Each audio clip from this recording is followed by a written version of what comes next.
everyone, it's Najira and you're listening to The Expose. In today's episode, we're exploring the idea that women can't be funny, which in and of itself is a notion that's ridiculous and archaic. Wait, I thought women can't actually be funny. I've been told I can't be funny on multiple occasions. You're really not funny. Oh, well, I'm trying. I'm trying really hard. You should probably introduce yourself for any new listeners out there. Yeah, right. I'm Layla. I just got a new cat, so I have two cats, so I'm officially a cat lady, and I love watching bad television. That really does sum you up. Basically. So yeah, for this episode, Layla and I spoke to two women. We spoke to Kathy Benjamin, who's a columnist for Cracked.com. Cheyenne, our producer, is obsessed with Cracked.com to the point where it's annoying. So obviously, we jumped at the chance to feature Kathy. Which is awesome because Kathy had great things to say. She also wrote a book called Funerals to Die For, which we'll talk more about at the end. We also spoke to Ali Barthwell, a sketch comedian. She's a member of the Second City Touring Company. And she also recaps The Bachelorette for Vulture. Layla loves The Bachelorette for some reason. I don't quite understand it. I don't think I've seen it for maybe 8-9 years. It fascinates me, okay? It's everything that's wrong with the world, all in one show. Okay, if you say so. The first conversation you're going to hear is with Kathy.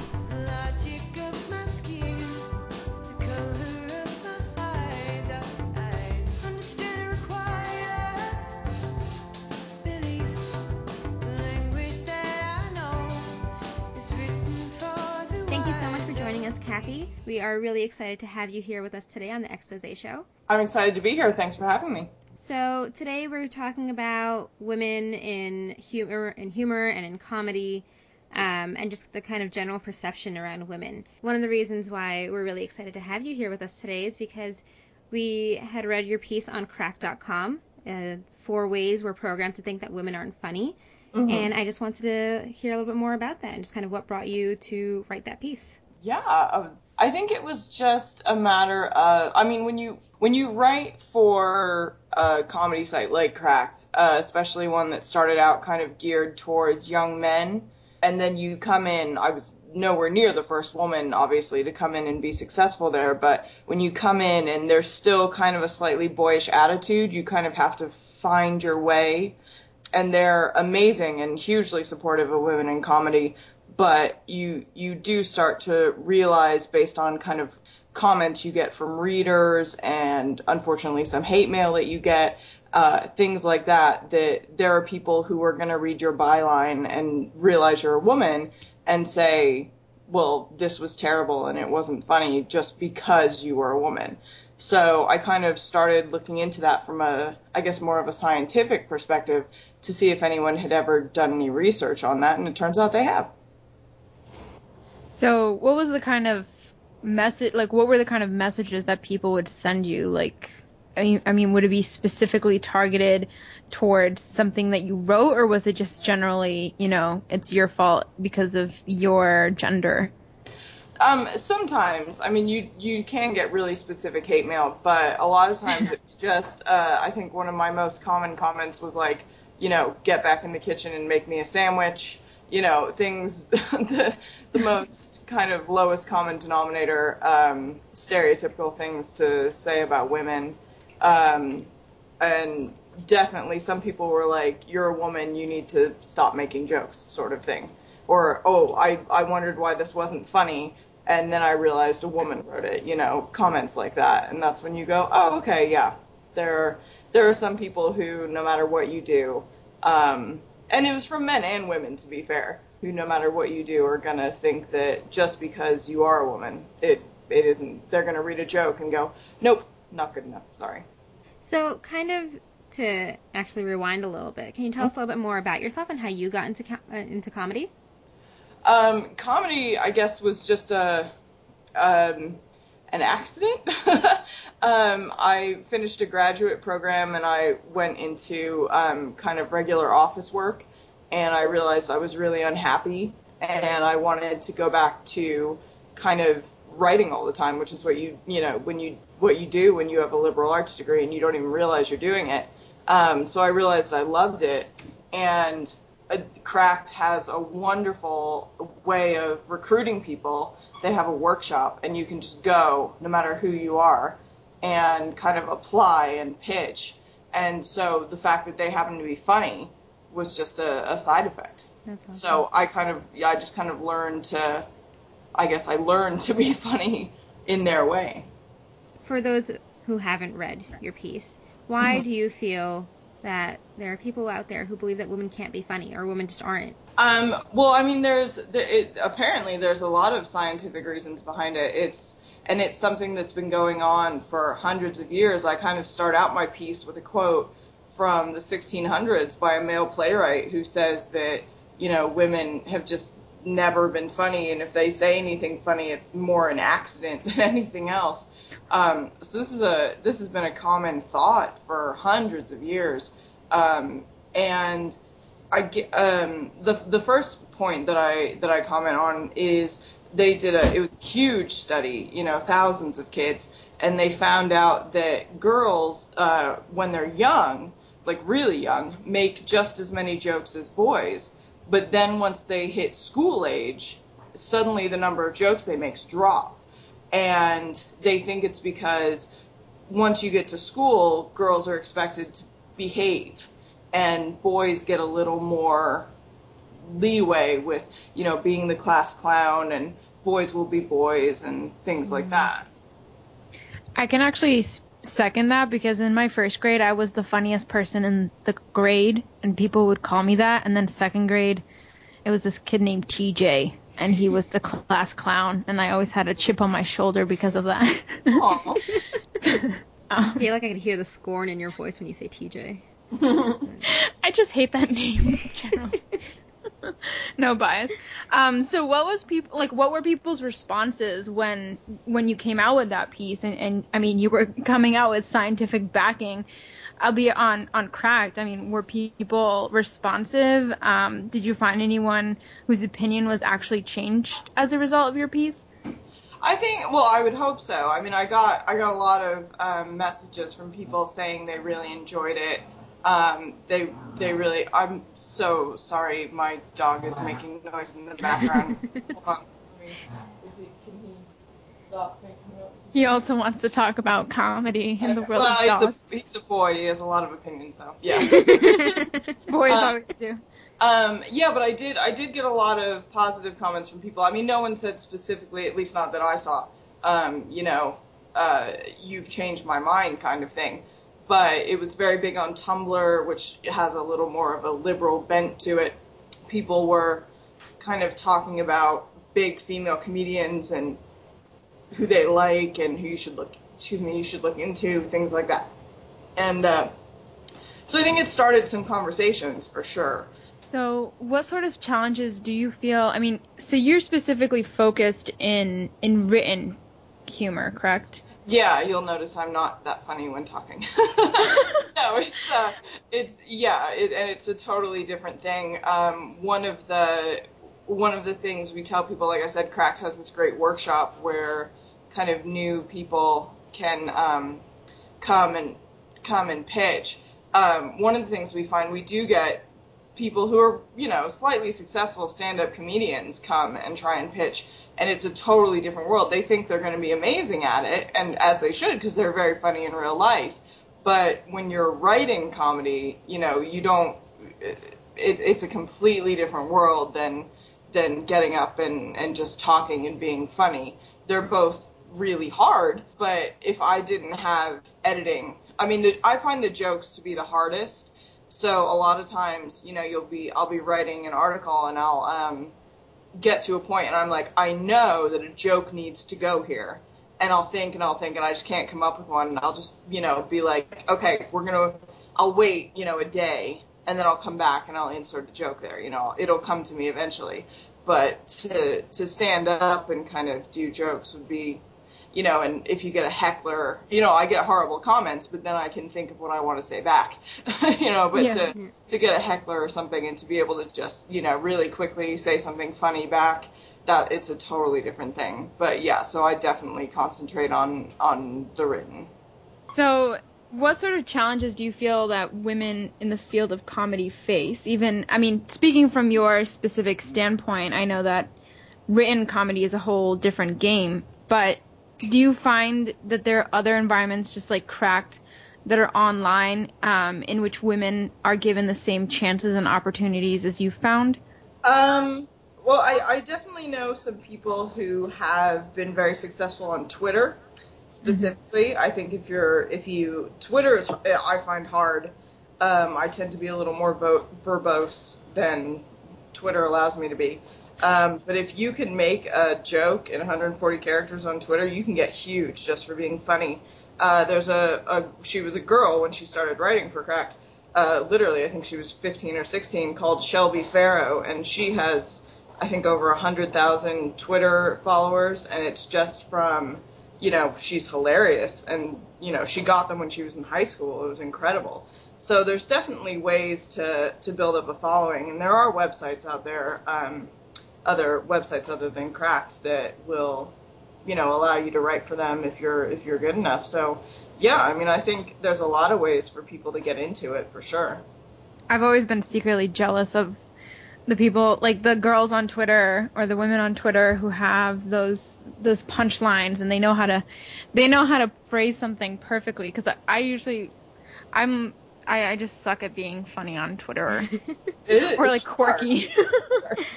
You don't have any room to, make a setup to the joke. It almost, it has to be like a one-liner, or, there's not a lot of other options, really. Yeah, it makes me wonder if people just have those funny thoughts, like, constantly. But I'm sure they work for 20 minutes just putting something together. At least I like to think that they do to make me feel better. Or they have a thought, and then they have to spend 20 minutes editing it down so it'll fit. Exactly. Who has time for that? Exactly. So you wrote a book, Funerals to Die For. Yes. So tell us about this book. It's kind of a Cracked style. So if you've read Cracked, it's that kind of thing. Mm-hmm. It's short essays, about 3 pages. And it's just about kind of things that people have done basically with dead bodies throughout history and in the present that are a little bit weird. And there's a lot of stuff. I say in my intro that, you'd think it'd be pretty basic, but honestly, people have come up with some really crazy stuff. So is it available on Amazon or just... It is. It's available on Amazon. It's in some bookstores. I would hope all of them, but I don't know. And it's on Barnes & Noble and places like that. It's in different editions in German and Portuguese and Brazil. And, yeah, so you can get it. I know they're selling it in Estonia, but in English. So that's amazing. It's pretty random. I was like, they're selling it in Estonia. That's cool. Yeah. That's pretty fabulous. Is there any topic that you feel you can't inject humor into, or is everything fair game? Ooh, definitely not everything is fair game. I know, I mean, it's one of those things. I have kind of like a personal list in my head of things I will not make jokes about, that are just personal to me for whatever reason. I mean, there was a controversy about a year ago, 18 months ago, about rape jokes, and I'm never going to make a rape joke. And I happen to be relatively religious, and so I try not to make religious jokes, things like that. I won't use the word retarded in a demeaning way.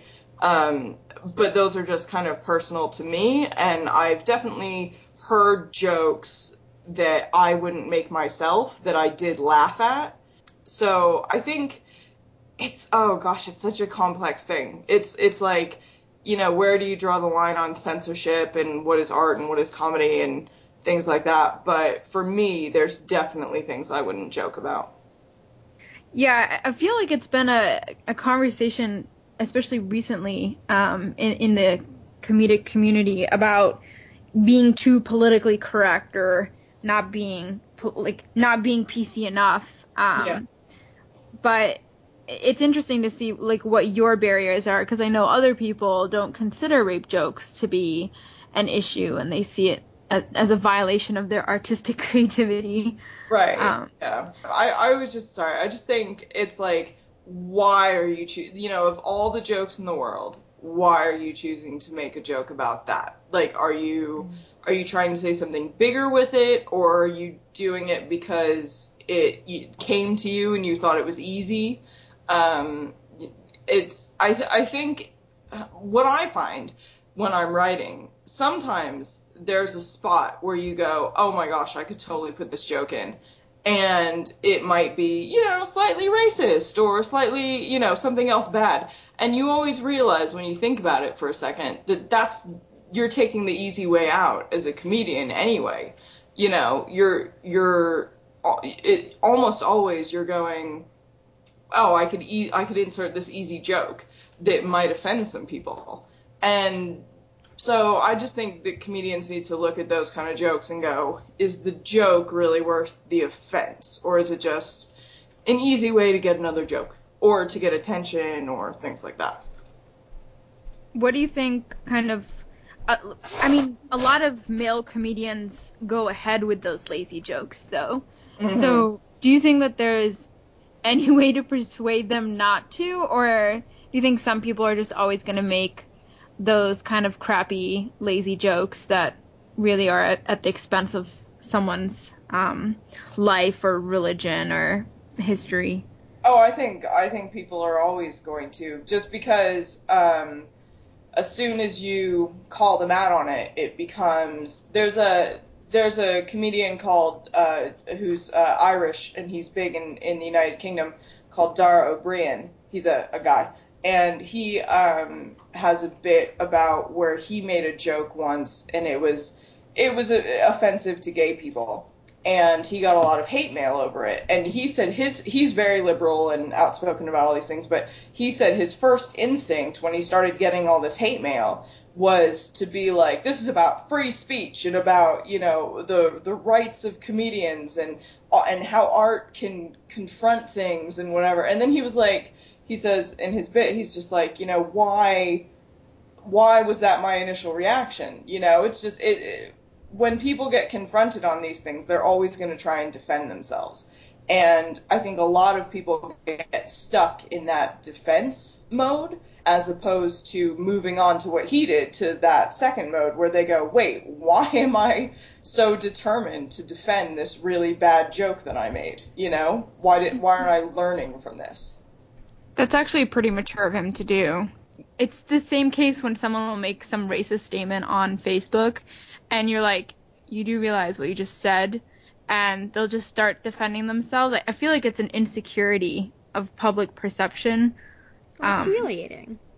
Yeah. It's humiliating to be called out on when you screwed up.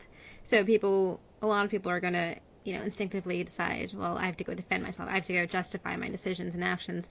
And it's really just a minority that ends up, like, owning up to it or I don't know, I guess being willing to hear the critiques and learn from it and, admit that they're learning from it. Yeah, it's, I would call it a sign of maturity, but unfortunately it must be rarer than that because it's just not something a lot of people are willing to do. But, I mean, it's human instinct, you want to just, defend yourself till you die sort of thing. But, yeah. I guess people are always going to make those jokes. Men particularly are always going to make rape jokes and jokes that are anti-women and things like that. There was the scientist in England who just lost his job. He was like a Nobel Prize winner. He was speaking, I mean, he's not a comedian, but he was speaking in front of a group of women scientists. And he made a comment about how there should be segregated labs because all you do when women are in labs is they fall in love with you or you fall in love with them or they start crying. And then his defense was, I was making a joke. And it's like, well, if you were, that's a terrible joke. Yeah, that was Tim Hunt, right? Yeah. Mm-hmm. Yeah. I'm glad he lost his job. I mean, it's just being malicious. Well, there was a whole bit afterwards that was trying to justify it, and it was like a whole feature on him and his wife and how they were saying that everything was taken out of context, and it wasn't as bad as everyone made it out to be. But it's hard for me to kind of see how that could be taken out of context, really, you know? I mean, even though his wife is also a scientist and, you know. She obviously fell in love with him. Yeah. So, at the lab. At the lab, most likely. You know, Yeah. maybe she cried a few tears first. It was the problem, obviously. But it's just, it's one of those bizarre things that we see where, you know, someone gets called out on it, and then, you know, it's one of those occasions where we see some media sources actually running to kind of work on the defense mode for them, you know, and say, hey, you know, maybe they're not so bad, or maybe we misunderstood the situation. Have you ever found yourself in a situation in which you have had to deal with conflict from a male writer, either at your publication or another publication that was surrounding some of your work? I did have a male coworker one time, outside of like a professional work setting, tell me that the only reason I got so many articles accepted was because I was a woman. So that has happened. But in general, I would say it's definitely the readers, a million times more. I mean, probably more than that. It's just, yeah. There's something about being anonymous online that definitely gets people to think they can say whatever they want to you. And I also get, I guess the thing that annoys me, if I get comments from male readers that are like, you know, you're not funny, or you're, you know, women shouldn't be writing or whatever, I can kind of deal with that. It's when they act like you didn't do research and they know better than you, that's what annoys me. When they send you emails going, actually, you know, they always start with actually, this thing that you wrote is wrong. And then they don't include sources, and they don't say why they would know better than you, and then you're like, okay, this annoys me. So it's this immediate undermining of your work. Exactly, it is. I think there was an instance I once read about. It wasn't related to humor, but it was actually a job application story where there was a company that was hiring, and this man applied, and he had no credentials for the job whatsoever. He wasn't relevant. He actually it was for a publication. He wanted to write for a publication. And it was a science-based publication, and he sent in this pitch that was like completely irrelevant, and his resume was completely underqualified. And when the hiring person responded and he realized it was a woman, he started sending back these harassing emails about how she was a girl and she didn't know what she was talking about, and he was obviously the best fit for the job. And oh my gosh. He was arguing with a potential employer? Yeah, because he wanted to make sure that she understood just how wonderful of a catch he was, and that he knew exactly what he was talking about. She had no idea what she was talking about. And, you know, she had a degree in everything, so, and he was just this crazy dude that randomly applied to a job. Wow. That's a crazy sense of entitlement. Yeah, I just thought that was interesting in relation to what your readers are saying to you. I mean, if there's one thing that you could kind of just say to the readers that comment, I mean, let's say you were in front of them, like 1,000 readers of yours that were sending you those comments, and you could say whatever you want and they couldn't respond. What would you tell them? I guess, that's a tough one. So many things to say. Yeah, no, I guess I'll just start by saying that a lot of writers don't like their commenters at all, and I am completely the opposite of that. I read every comment I can. I mean, you know, obviously sometimes there's too many or whatever. And so I guess if it was, 1,000 of these people, I'd just say, you know what, we can have a better relationship. Let's have a creative discussion rather than I just asked a girl out and she turned me down and I'm angry and I'm going to take it out on you discussion. It's all about, the male ego. Yeah. But that's definitely an interesting thing that you would say to the readers? It's a little bit more benevolent than what I would have said. If I'm getting I don't mean this as like some sort of humble brag or anything, but like there's kind of a unofficial rule at Cracked. It's like don't read your comments, and I just don't like that. To be fair, knock on wood, I have never been subject to like serious harassment. There are people, both men and women, who have like been doxxed, who commenters have tried to, put in their addresses or phone numbers or things like that. If something like that started happening, I would not be benevolent. Mm-hmm. But, so far, fortunately, my career has been mostly, I'd say, 80% of people have been nice. So, and no one has been like, I'm going to stalk you and kill you horrible. What's one piece of advice that you would give to a woman that's looking to actually try and write, comedic articles? Learn the place that you want to write for. I would start with one place, or unless, they're writing a book or something like that, but figure out either your personal voice or the voice that you're supposed to meet.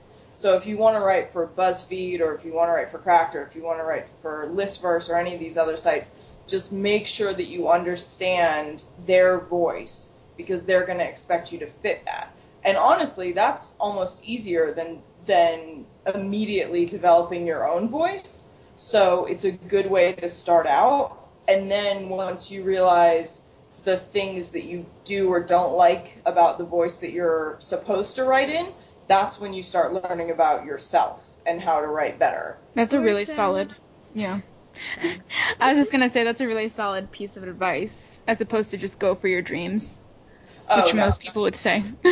Don't do that. You're not going to be the next J.K. Rowling. It's like, we all wish it deep in our minds, but every view you get, you're really happy about that. You just get so, if you concentrate on being really happy that anyone is reading what you write.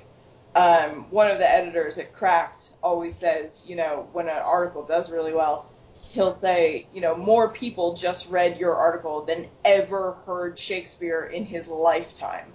It's amazing the reach we have now.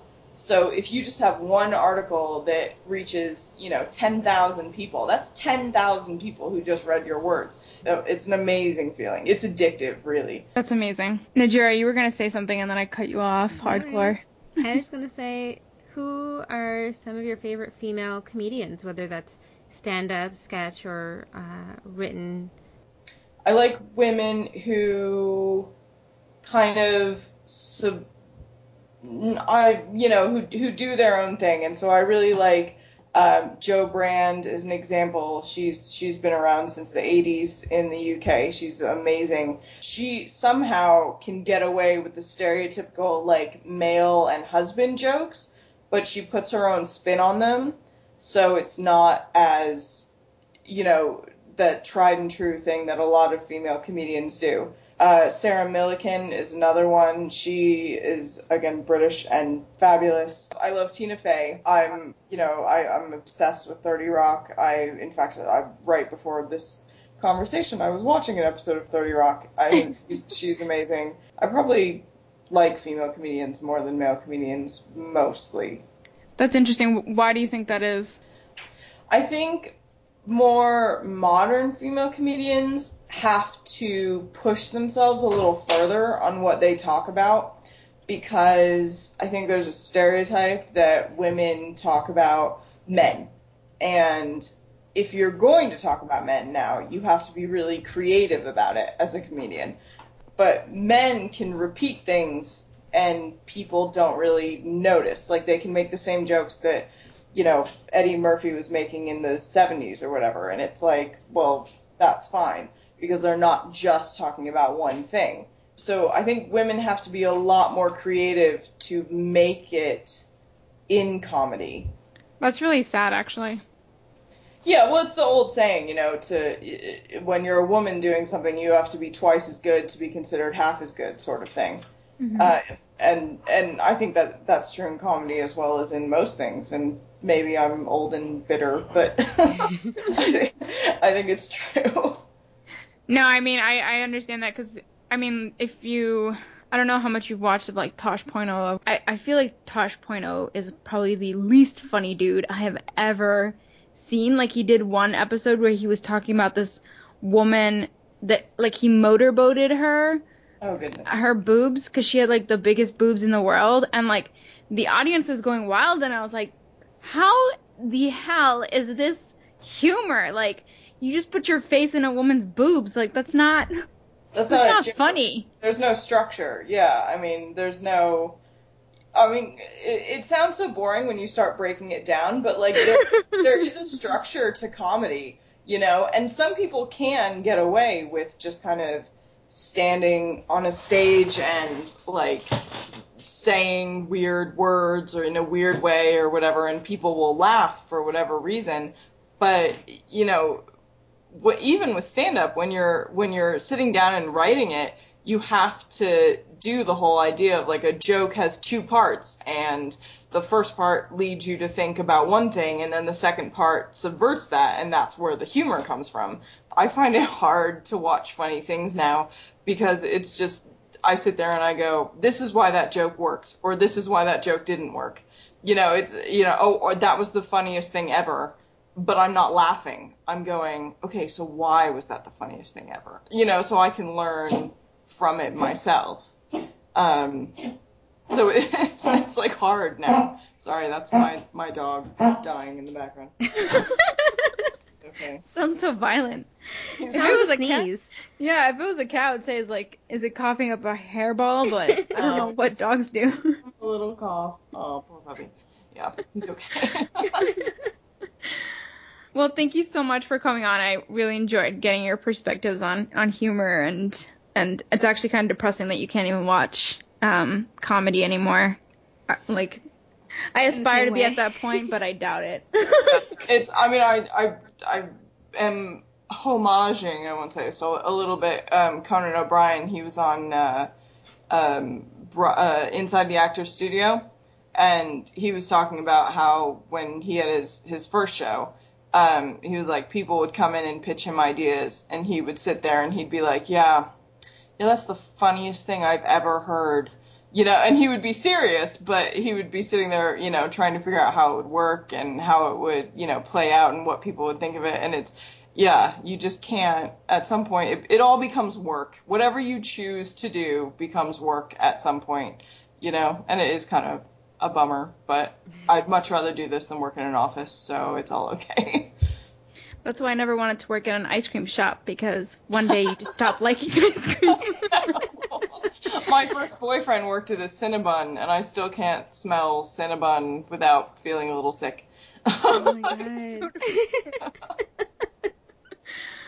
Okay, well, thank you so much. And thank you for having me. I hope it was okay. I know my voice was a little strained for a while, and I'm loud and all of that, but sorry. Yeah. It added some character to hear your dog dying in the back. Oh. I hope it doesn't die. I hope it has a long life. I do. No, he's young. He's drinking water now. He's okay. Just look. Okay. All right. Well, thank you so much. This was awesome.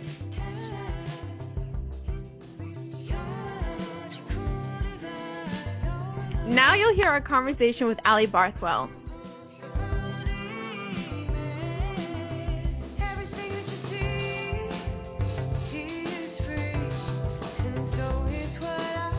So today we are joined by Ali Barthwell, and we are so excited to have her. Oh, hello. Most awkward introduction ever. Sorry. This happens sometimes. So Ali is an amazing sketch comedian and a writer, and she does awesome recaps of The Bachelor every week for Vulture. So we wanted to talk to you today because we always hear the BS about how a lot of male comedians like to pretend that female comedians or, you know, women in general aren't funny. And since you are a sketch comedian, I wanted to ask you the question, why do you feel people believe that women can't be funny?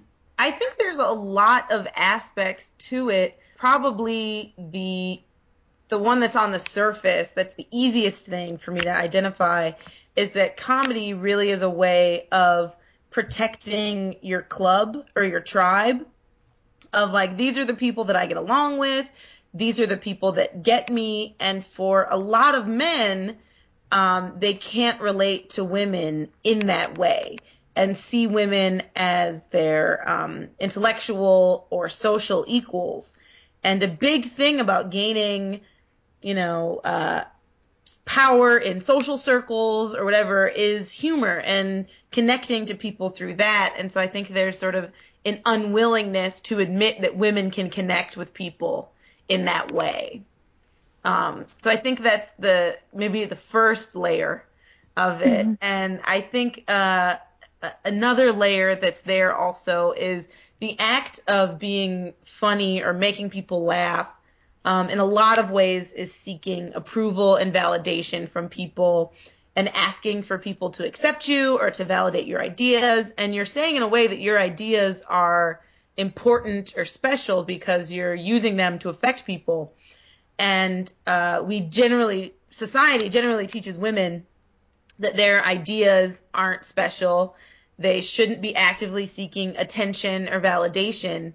And so women that can be very funny can be seen as like too much, because we're used to women like being very quiet or receding into the background, and being funny is the opposite of that.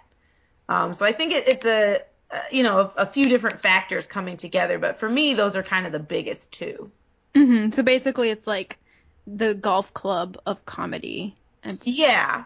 Comedy, from stand-up comedy or writing, like, or improv and sketch. I'm in Chicago, so I can primarily speak to that experience. But comedy, in a lot of ways, like almost any other industry, is a boys' club. Mm-hmm. And, we see people say things that women can't do this, women can't do that. I mean, we saw it with that scientist saying that women are distractingly sexy in the lab. Tim Hunt, I think. Maybe. Yeah. I think his last name was Hunt. But, I mean, we all see people in labs and they are wearing full body lab coats and goggles. Like, that is not a sexy outfit, but we see that men are threatened by women coming into their space because they believe it should be just for them. So you see that women can't do this, women shouldn't do this. And I think that plays into it. Yeah. Mm-hmm. So Allie actually shares a common thread with myself and Najira. We all went to Wellesley College, which is traditionally women's college. We have siblings and it's fantastic. But I guess my question, that was really awkwardly phrased, but my question is, you started off, I'm guessing by your Skype username, which I'm not going to say on the air. Yeah. You started off in Dead Serious, which is the comedy club, or the stand-up comedy club on campus. It's improv. It's improv. Yeah. So, I mean, how was that experience kind of leaving Wellesley and moving into the real world, and kind of, what did you face, if you want to share a few experiences? I remember at Wellesley, there was this, everyone assumed that we were going to play both genders. Our characters could be either gender, because both genders are present on Earth. And if you were playing a scene where, I don't know, you're playing a celebrity or something and that celebrity is a man, there's not a man that can come in and be that celebrity. So we would just do it anyway. Mm-hmm. And then there was some stuff that happened at Wellesley with the improv group that I think was separate from the comedy, of kind of some, every club in college has weird drama. Yeah. Yeah, but I just remember it being this idea of everyone's ideas are valid. We're going to go a step beyond the assumed thing of what the situation is and try and find something interesting or something different. And then there is that thing just of this is just a group of women on stage together, and that's different in any context. And I remember when I went out, the first time that I'd ever improvised with guys, after I'd started doing improv, I took a summer immersion at Second City, and I just remember okay, yeah, there's guys here. And when there are guys in the room, some teachers can forbid women from playing men. Seriously? Like, yeah, I've had a couple teachers where they don't, we call it, gender bending. And I remember I had one teacher at Second City, and he's retired now. And he was definitely from like the old guard of comedy. But he told us that you could only play things. How did he phrase it? He phrased it in such a weird way of like, you can only play things that you have or could be. So like so basically you could only play like plus or minus 5 years from your age and your own gender. And I just remember thinking like, well, what's the fun in that? Like, I have to navigate every space in the world as a black woman. Like, I would like a place where I can try on these other things or make comments about these other things by like briefly occupying them. Mm-hmm. And so that to me was sort of the biggest difference that I saw in going from a Wellesley space where when I was in Dead Serious, it was all women, and going into co-ed spaces of that being like very obvious. Some teachers liked it, some didn't. When I would play men, when I started doing improv with other groups outside of Wellesley, they would assume all my characters are still women. And they would name them women names if I hadn't named myself or called out that I was a man. And sometimes they would still even do that. So I was either like, or they would name my character like a butch lesbian. What? Wow. Yeah. Gender bending, definitely. And I can't remember now who, men or women did it. I think women sort of could see a little more like, no, she's playing a man. But guys would name my character. They would still treat my characters as women and name them women names when I was playing a man. And I remember that being because there's certain things that you can do that kind of signal that you're playing a man that when you're playing with other women or when I was playing at Wellesley, everyone would get. But I just maybe don't know if men just didn't see it or didn't get what I was doing. But I remember that very vividly. Also moving from Wellesley to Chicago, doing improv in Chicago. Do you ever feel like your race came into the picture in that way, like in the same way where people assumed that you were playing a black role? I had a lot of experiences where people would call out my character's race and like use it in the scene, like for their own thing. Like I would just be playing a doctor and trying to tell them that they, had whatever going on with their health, and they would mention my race. Like I remember Totally irrelevant. Right, it's completely irrelevant. Like, and a lot of the times when I picture myself on stage and I'm performing, I don't see. I'm just like a neutral, like clear entity. Mm-hmm. Like I am free of my race until I name it. I am free of my gender until I name it. And people, I think, get really attached to those things and want to call them out and name it. And a lot of people that I also can say this and feel comfortable saying this, I think for a lot of people that I was in some of those early improv classes with, probably hadn't improvised with a black person. Some of them I don't think had been friends with a black person. Because it's a lot of people from like, they are from like a small town downstate and they moved to Chicago to do comedy. And, and there's not a lot of black people in the improv community. There's not a lot of people of color in the improv community in Chicago. And in stand-up, I know for a fact that some of those, like, there'll be a black night or there's a black club where all the black stand-ups perform. And you kind of have to break out of that to be at the white clubs. And it's not like, it's not like segregated, but it's sort of a weird, like, social segregation. And So I am a member of the Second City Touring Company, and Second City has done a lot to try and increase diversity in their classes and in their groups and everything. But I think sometimes it can fall on the students to educate their classmates about how to play with people that aren't like them. And that's like, it's a lot of pressure because I'm just a student. Like I was like 22 in these improv classes, and people would always name my character like Rashonda and Shaniqua and like crazy what they believe are like ghetto names. I remember I was doing a scene that was like a fine premise. It was a great premise. We were a young couple, and his parents came to visit, and we had spent all of our money, and we were asking them to like pay our rent. And at the very end of the scene, I was in the scene with all white people, and the guy who's playing my husband just goes, "Oh, is it because she's black that you won't give us this money?" And my teacher like stopped it, and he was like, "This is what the scene is about now. This is about you using like manipulating their white guilt to like give you money, and everything that you say, everything they say, you're going to manipulate into like it's racist." Yeah.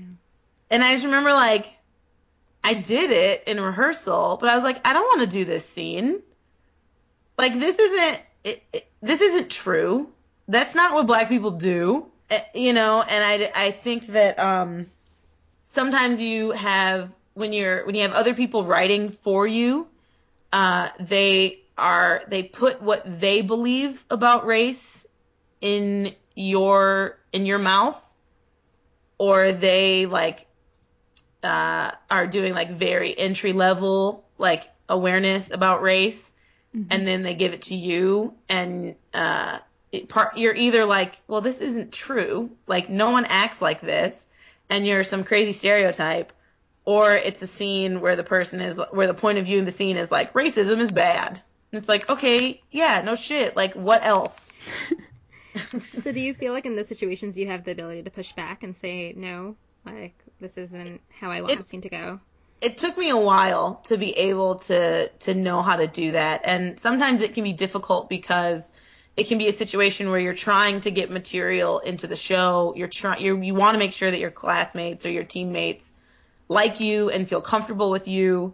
So it's that same thing of like anytime you have to call out racism, you're like, I don't want to be seen as this angry black person, but I want to have my voice. Maybe about a year ago, I had an experience where I was like very confident and was able to speak like out against what someone was trying to give me. And it was like, he was so well-meaning. It was this group that I was in. We were writing a show together, and he wrote a scene. He sent me an email and saying he wanted to write a scene with/for me. And the email was, I want to write a scene about all this race stuff that's happening. And I was like, all this race stuff that's happening? What are you talking about? What? And because this was right after the Don Sterling stuff came out. Yeah. And so he sent me the scene. I read it. It was very like entry level, like racism is bad. He was like mixing up the treatment of like lots of different racial groups, you know, and it was just this extended metaphor where people of color were robots, and robots were discriminated against, and I was a human that was discriminated, and he is a white guy, so it was like a black person being racist against robots, and like it's like if you wrote a scene, just like write a scene that's like racism is bad, and then just Control F black people and replace it with robot. Like that's the scene that he wrote. That sounds like pure comedic genius. Yeah.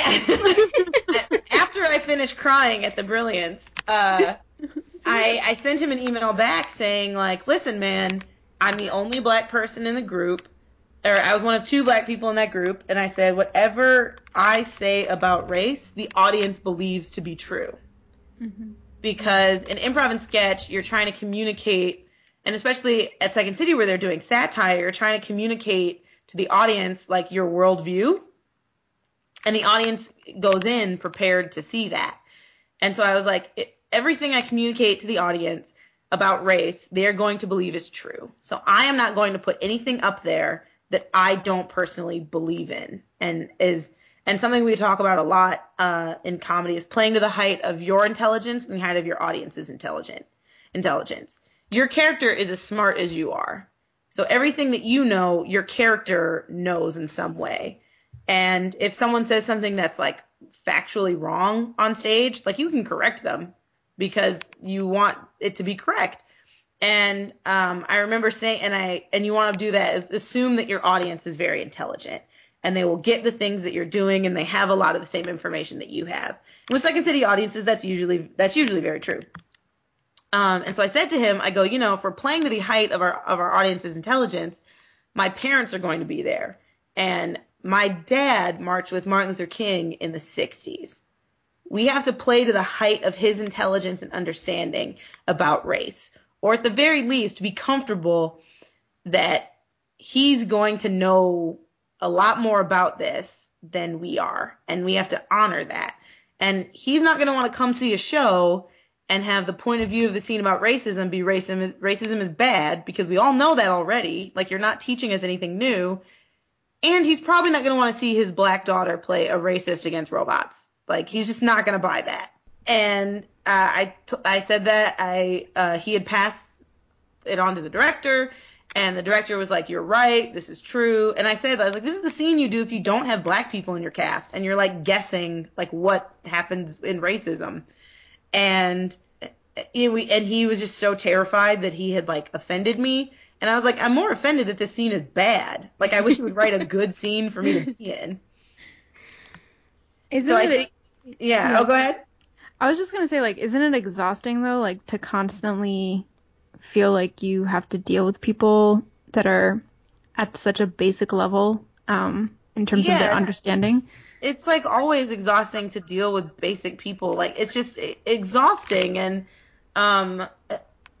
so part of it is that thing I said of, like, trying to mitigate, like, what do I have to do? What can I trust my director to do? What can I, like, subvert and get away with, of how I can fix things in the moment. I've said to people, and this may not be, like, the ideal situation, but if I'm given something that requires me to speak in, like, a ghetto black voice, and that's the only defining thing about the character, and it's, like, I just don't do it. Because, like, if the character's supposed to be black and talk with a black voice, she can use my voice because I have a black voice. I read the lines normally. Like, if you wrote me a funny, interesting character, it should work. So you're finding basically that people can't, like, are you saying that people can't see you as anything but what they perceive you to be, and that, like, and their own experiences are being brought into, or their own perceptions are being brought into it? Like, they're basically not giving you the chance to be whoever you want to be in the stand-up that you're doing? Or is that, I mean, now that you've kind of been able to push back a little bit more concretely, like, have you been able to take on roles that you actually wanted to do? Yeah, and I think one thing that's great is that I can write stuff for myself that can speak about this. So I do a lot of solo sketch, which isn't exactly stand-up, but I'm performing material that I've written for myself. And it's that material that, and especially I know some of the stuff that's been really hard-hitting and really pushing back against racism or sexism or whatever, is the stuff that has been getting me noticed.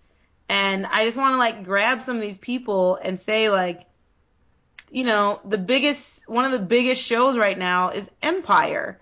Like, one of the biggest, like, comedy shows, like, for all her flaws, is Inside Amy Schumer. Like, you're doing yourself a disservice if you're not writing interesting material for people of color and for women, because that is what's that's making people famous and making people a lot of money.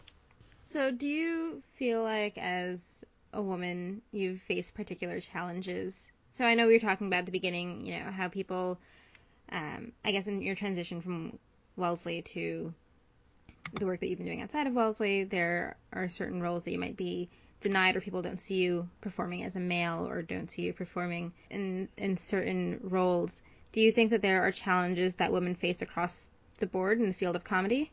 Oh, I definitely do. I think what is so strange is it's like guys will put women as only like the girlfriends or the wives in a scene, and they'll say 2 lines and then leave. And then they don't understand why no women want to be in their scenes. Mm-hmm. That no women are like jumping to write for them or want to be in things that they wrote. You know, or you'll see, I'll go see shows and you look at the lineup and it's just like 8 white dudes that all look the exact same. And they're wearing the same flannel button up. And they have the same beard, and it just depends if they're in like jeans or cargo shorts, or if they have like Toms or Converse. Like they're paper dolls that just like line up on stage, and they only talk about dude stuff, and and then they wonder why there's no women in comedy, or why they don't have any girls that want to join their group, or whatever. And it's like, look around. It's just a bunch of y'all up there talking about dudes, talking about your dicks. Like, no one wants to be there for that. I thought the whole world did. Yeah, I mean, it's like they've been operating under the assumption that everyone has just been waiting until they can talk about their dick. Because it's going to be some new revelatory dick information that we haven't done. You know, I think that a lot of guys don't know how to write for women. They don't know what motivates women. And I think they just see women as like fundamentally different from them. And in comedy, you're trying to seek out people that are similar to you and understand you. So they just like don't invite women to come play. Yeah, I just remember, or they use women as props. Mm-hmm. In scenes. I was given a scene once in a group where all of the women in the scene were either secretaries or prostitutes. And in the same scene? Yes. And one woman had more than one line. Everyone else had like one line. And the people, I unfortunately was asked to play a prostitute. And my role involved me sitting under the table until he pretended to have an orgasm, and then I would climb out and ask to be paid, and he would say no, and then I would leave. And I just don't understand, like, how or why a guy thought, if I give this script to all the women in my group, they're gonna love it. I mean, come on. You didn't want to be paid, as, you know, you're giving him an orgasm for free. It's your pleasure, right? Yeah, like, do you know what a prostitute is? Like, that person is going to stab you. Like, I don't care.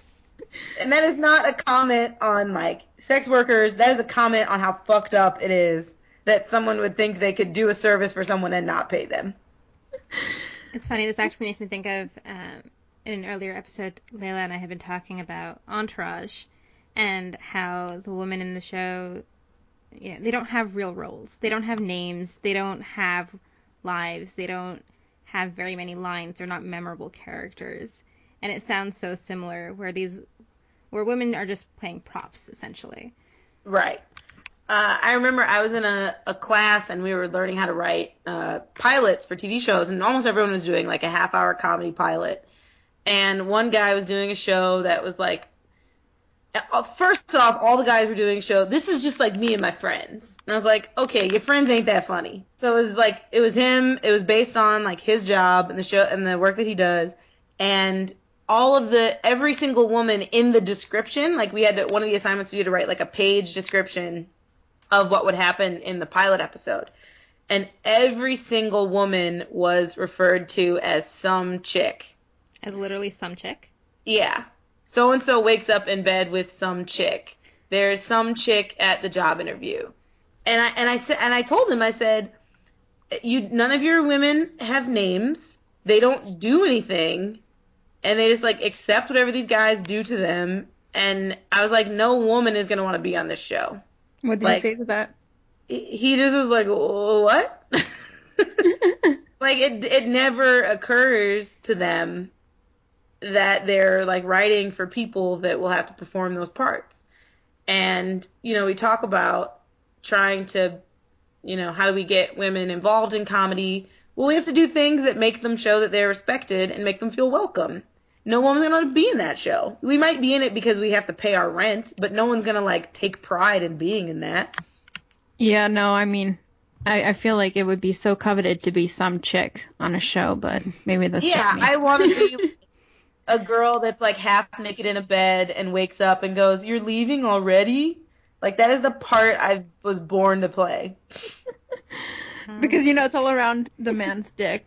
Right, because it's also, like, in every superhero movie where the guy is, like, tortured, there's, like, the first scene is him, like, in bed with a girl, and he's like, "What's your name again?" And she, like, leaves. It happens in, like, Iron Man. All Batman does is, like, hire women to be, like, alibis. Like, it's just in everything that women were just not given interesting things to do. So what are you planning to do about that? Like, everything that I try and write, I'm like, I want to put all the women in it. I want to put all the people of color in it. I want to put all the gay people in it. I want, like, there's no reason that we shouldn't put all these different kinds of people in something.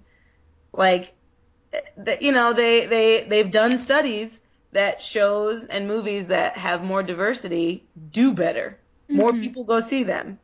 Yeah, because that's like everybody else except for the dudes, like the white dudes. But, like, because I remember reading something about Fast and the Furious, and, like, Fast and the Furious is, like, an international cast, lots of people of color, and there's, like, a badass woman who, like, does as much as the guys. Like, there's two or three of them, each one. Those movies do incredibly well. Like, there's no reason we should be making any kind of movie. If the Fast and the Furious can be diverse and have, like, great representation, these dum-dums in my pilot writing class can figure out a way to give a woman a name. I'm, like, looking forward to, the show that you make where every white dude is referred to as some dude, like, on the show. Oh my god, that's the dream, seriously. Is when we have a show where all the parts for men are just, like, guy in baseball cap #1. Yeah. I mean, it would be great. I feel like so many people think of Bridesmaids as being, you know, that one movie where women were funny.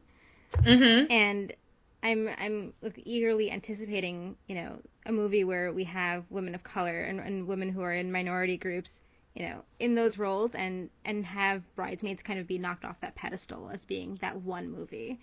Yeah. I mean, I remember growing up and watching...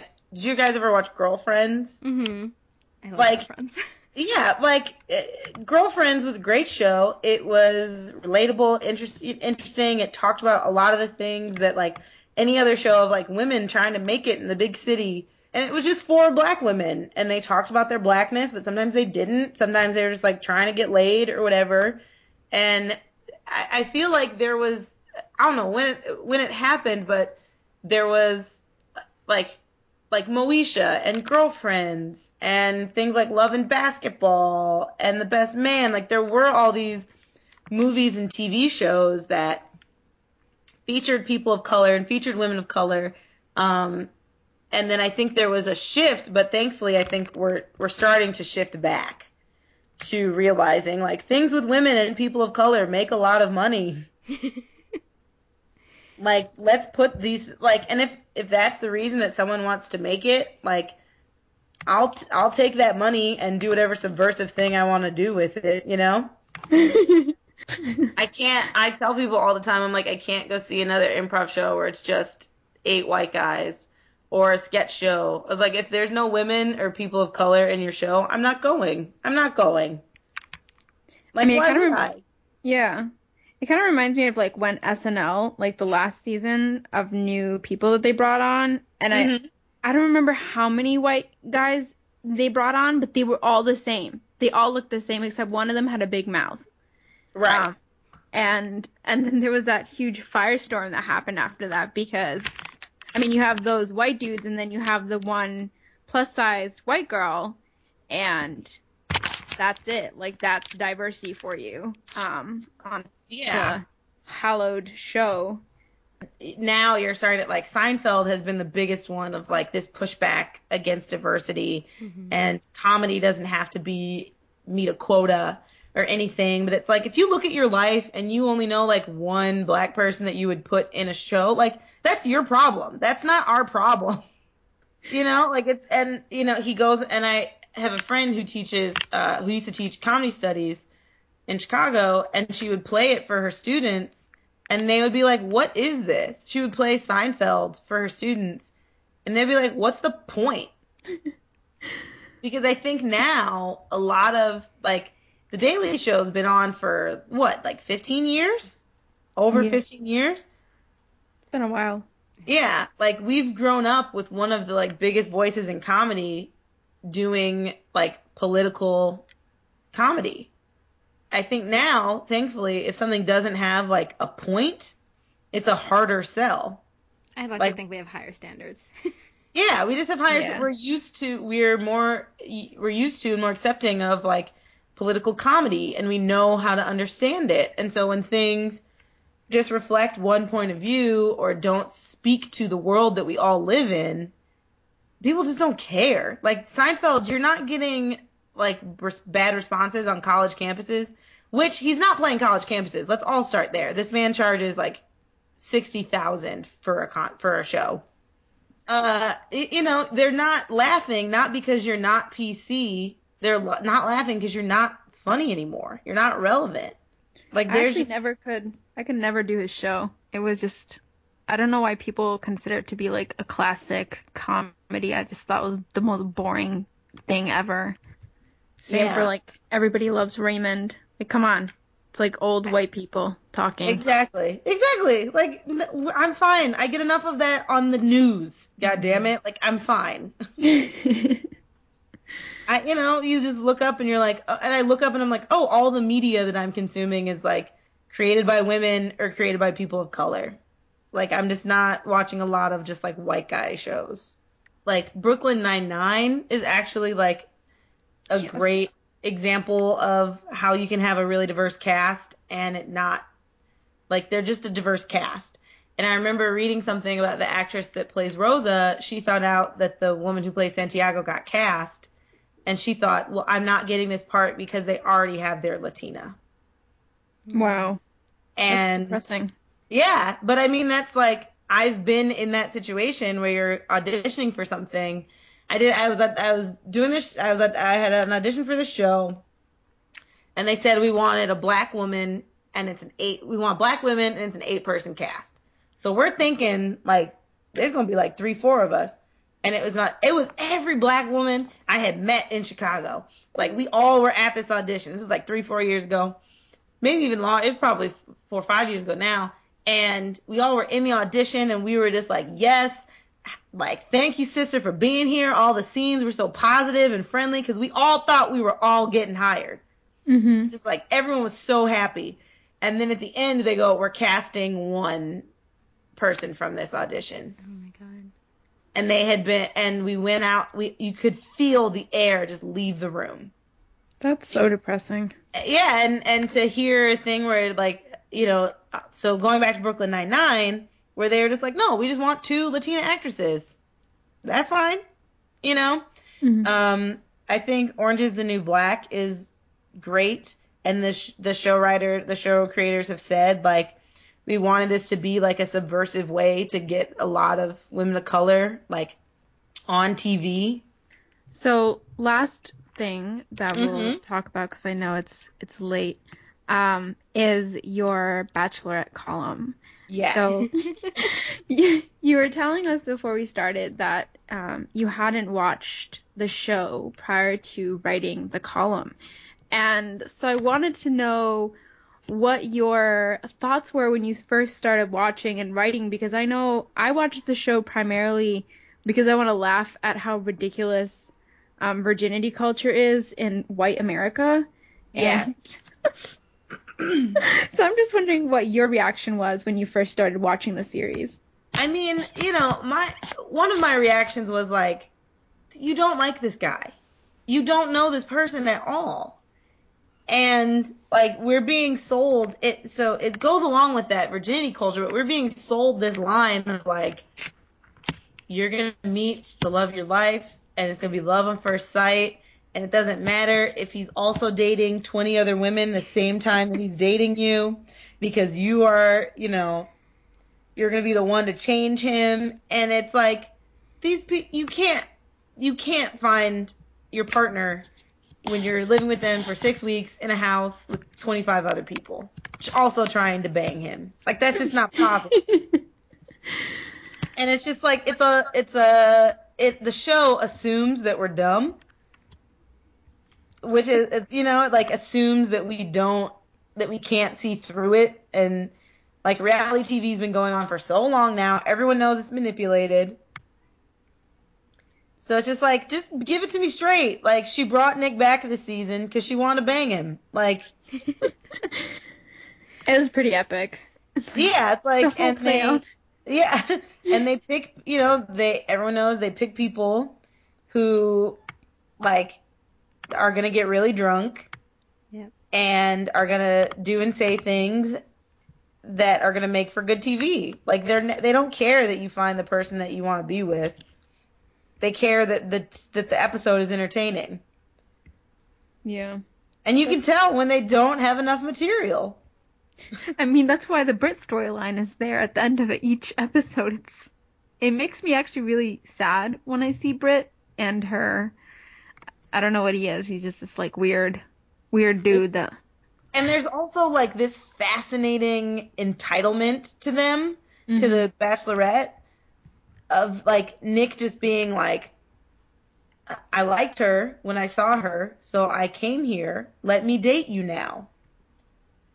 Or Brady being like, I liked Brit. Let me find her. Isn't that the case for like every man on the show, especially for this season? Because, I mean, you have men who are literally, it's like in every Bachelorette season, they get so angry at the fact that this woman is giving attention to another man. But, you know, when it comes to The Bachelor, all the women are just sitting there beating themselves up for, right, you know, him looking at another woman. It's like, this is the show you signed up for.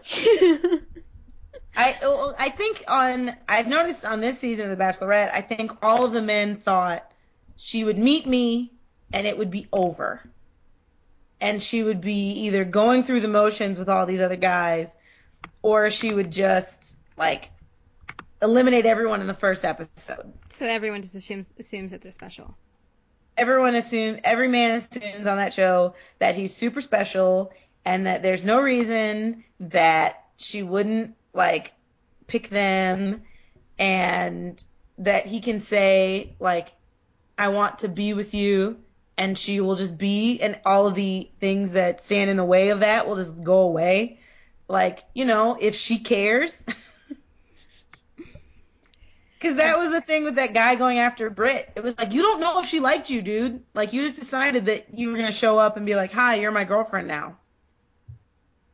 Yeah, no, I thought that was it's really weird. And actually, I'm really, like, pathetic, but I actually went on Brit's Instagram, and I found the guy that she's quote unquote dating, and they just have this very carefully orchestrated relationship. It just makes me think that it's all, you know, Chris Harrison and the people behind The Bachelor that are orchestrating this weird, perfect relationship. Because then in this episode, then her mom kept being like, "Oh, he's such a nice friend. He's such a nice friend." And Britt says to the camera, "Oh, I hope she doesn't think we're just friends." And I just sat there and I was like, is your mom going to determine your relationship? What is this? And, like, if you look at Brit of, like, how she dressed last season versus this season, she's, like, dressed totally differently. Like, she's slowly morphing into him.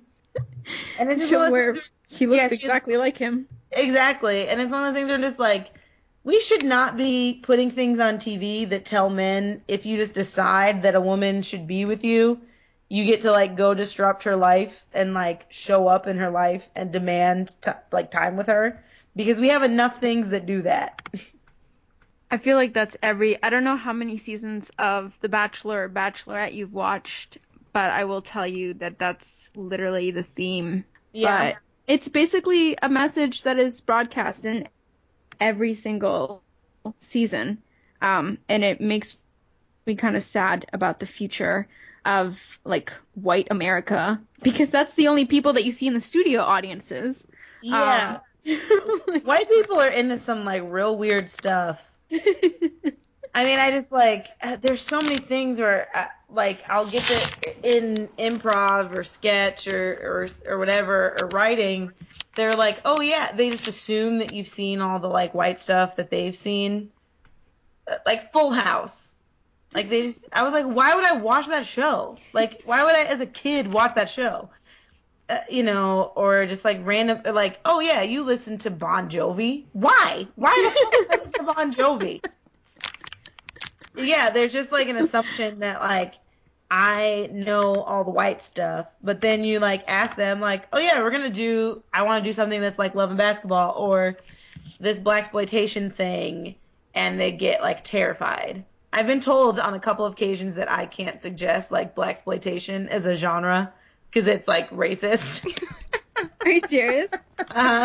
It's a fun genre with tons of style markers and things to parody, but it's just like, but what they're saying is we don't have enough black people to do it, so we're just not going to do it. I will say I probably would get some Full House references, but I think the idea that it can't go the other way around, that they can expect that everyone has seen the same things that they've seen, have experienced the same things that they've experienced, but they're not willing to venture onto the other side and kind of be like, yeah, I've seen those things, or yeah, I want to experience what you've experienced, or see the same shows that you've seen.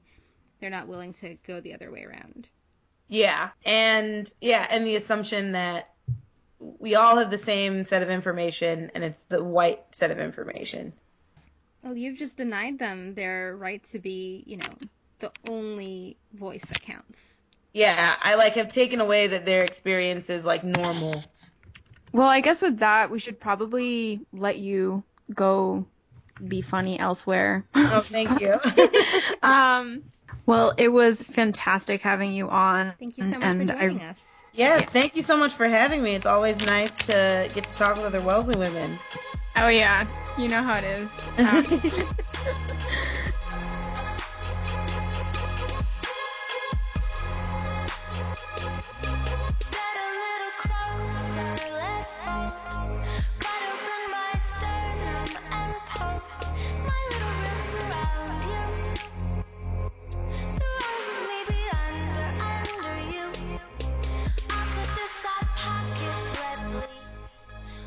I feel like women really can't get a break in the industry, even in supposedly liberal ones like the entertainment world.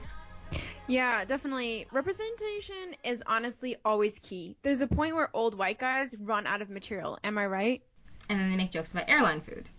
I really hope Jerry Seinfeld listens to this to hear that great burn, Najira. Layla, if Jerry Seinfeld listened to our podcast, he might have a stroke.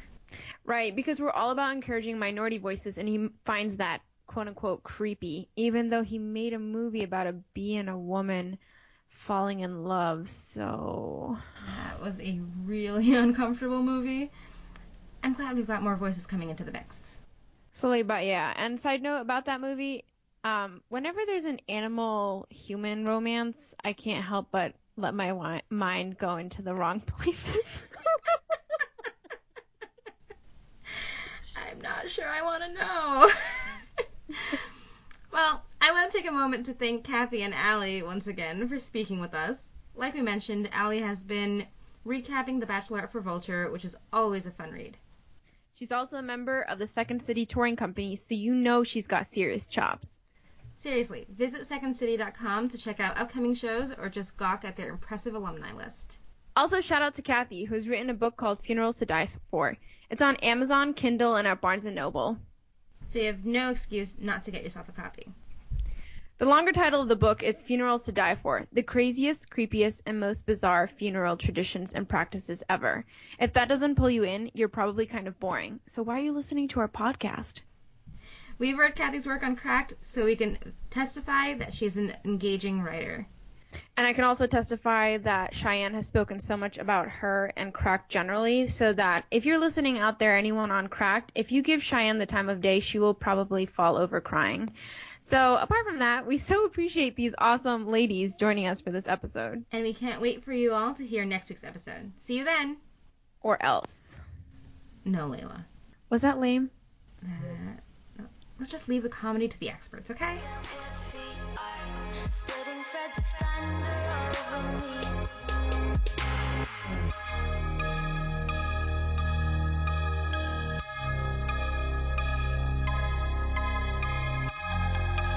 What are your thoughts? Tweet us at The Expose Show or send us a message at theexposeshow.tumblr.com. And don't forget to subscribe on iTunes. No, that was horrible. Yeah, that was weird. In this episode, we heard Logic of Color by Y Oak, and I can't actually even read this. Hold on. Oh, it's Fine Shrine. Okay, because I just have the red squiggly line on Yeah, it. I know. It's cutting out everything. Fine Shrine? Yeah, I know. Okay, Fine Shrine. I will say this line again. In this episode, we heard Logic of Color by Y Oak and Fine Shrine by Purity Ring. Follow our playlist on Spotify to keep up with the great music we feature. The Expose is produced by Sithika Ashraf, Layla Alawa, and me, Najira Ahmed. Cheyenne Farouk is the crazy person that imbibes tacos by the buttload. Yes, that is what I want to tell the world. Because she actually included that in her bio when she first started out. That she runs after taco trucks? She runs after taco trucks in LA.